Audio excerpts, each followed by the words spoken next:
Conflicts are an inevitable part of life. The way you handle a conflict is known as your conflict style.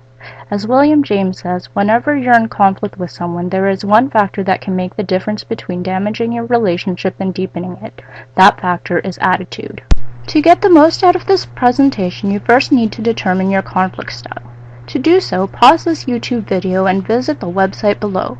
Here you will find a questionnaire that you will fill out and submit. It will give you your results right away. Don't worry, we'll wait for you to return.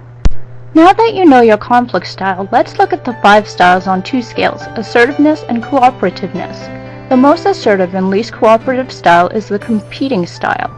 The most assertive and most cooperative style is the collaborating style. The moderately assertive and moderately cooperative style is the compromising style. The least assertive and least cooperative style is the avoiding style. And finally, the least assertive and most cooperative is the accommodating style. These styles are often attributed to animals. Let us look at each style in more detail. The competing style can be represented by the shark. I take charge. Might makes right. This is a great style to be used in an emergency, when something needs to be decided quickly. However, sharks are not concerned about relationships, so being a shark too often may lead to being alone. The collaborating style can be represented by the owl. We both win. 2 heads are better than 1. This style resolves conflicts by ensuring that the resolution satisfies all sides. It allows thoughts and feelings to be discussed so that problems do not occur in the future. This can be a time-consuming process, and if it is a small issue, may not be worth the time. The fox is a compromiser. We meet halfway. Let's split the difference.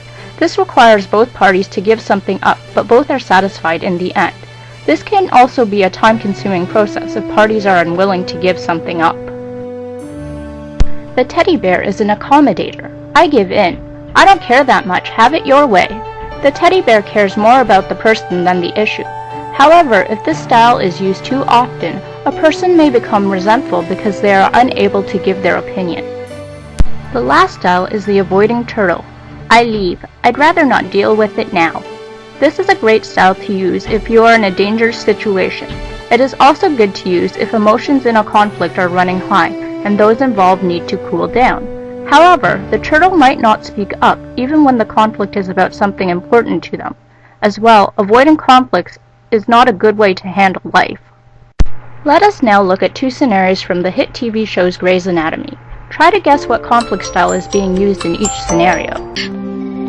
Your patient, who's been sliced 9 ways to Sunday, has porphyria. If you had diagnosed it earlier, she could have avoided getting her ovaries taken out and her gallbladder. And yes, I took out her appendix, and I too am at fault for not looking at the whole person. But you know the difference between you and me? I learned something from it. I learned when not to cut. I learned to listen to my patient. How could you have not learned in 3 years what took me 3 months to learn? Dr. Bailey. And the reason I had her chart was because you ignored my pages, and she needs to get started on Heman right away. You put it in her IV. You give it to her daily for 4 days. Dr. Bailey. The patient gets better. The patient doesn't get prodded, probed, scoped, or cut open like a Thanksgiving turkey, you supercilious fool. Dr. Bailey. Did you guess correctly? Dr. Bailey acted like a shark. The other doctor was not doing their job, and she was preventing a patient from having unnecessary surgery. Let's now look at scenario 2.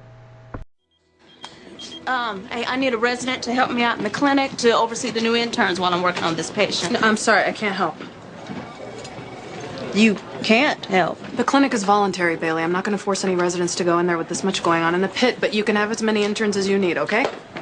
In this scenario, Dr. Torres compromises like a fox with Dr. Bailey by providing interns instead of residents for the free clinic. You may have a dominant style, but different styles are appropriate for different situations. The next time you have a conflict, try on another style. For more information on conflict styles, check out Looking Out, Looking In from pages 458 to 467.